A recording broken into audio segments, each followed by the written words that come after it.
नेता अंग्रेजी में लिखा था मुलायम सिंह वेलकम।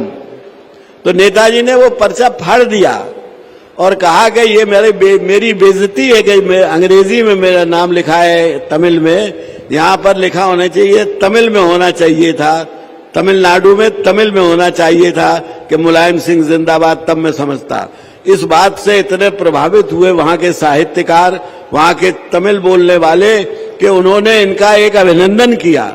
उस अभिनंदन सभा में मैं रहा।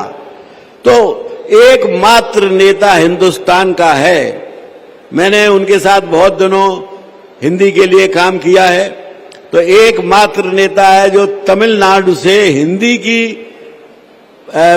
वकालत करके बिना पत्थर खाए या डंडा खाए लौटा हो। चंद्रशेखर बड़े नेता थे, वो गए तो उन पर उन्होंने हिंदी की बात की तो उन पर भी ऐसे ही हुआ।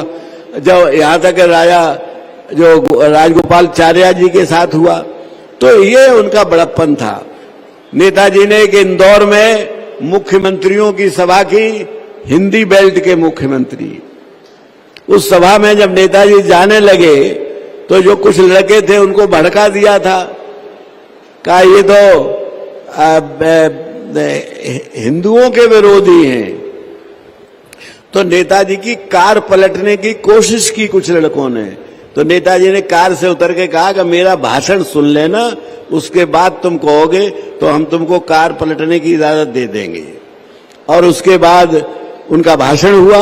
उस भाषण में उन्होंने जो कहा वो ये कहा कि जिस मुल्क के अंदर, जिसके संविधान में ये लिखा हो कि हम सबको आर्थिक न्याय देंगे, बिना अंग्रेजी को बिना हिंदी को रोजगार से जोड़े बगैर, अंग्रेजी के चलते किसी मातृभाषा में न इम्तिहान होता है न कोई रोजगार मिलता है, अकेले अंग्रेजी वालों को मिलता है। अगर 12% लोगों को जो अंग्रेजी जानते हैं उन्हें नौकरी मिलेगी तो यह आर्थिक न्याय नहीं होगा। और उसके बाद वो लोग जो उनकी कार पलटने आए थे, उन लोगों ने मुलायम सिंह को का अभिनंदन किया और ये कहा मैं उनके साथ था। मैं ऐसी 50 किस्से सुना सकता हूं आपको।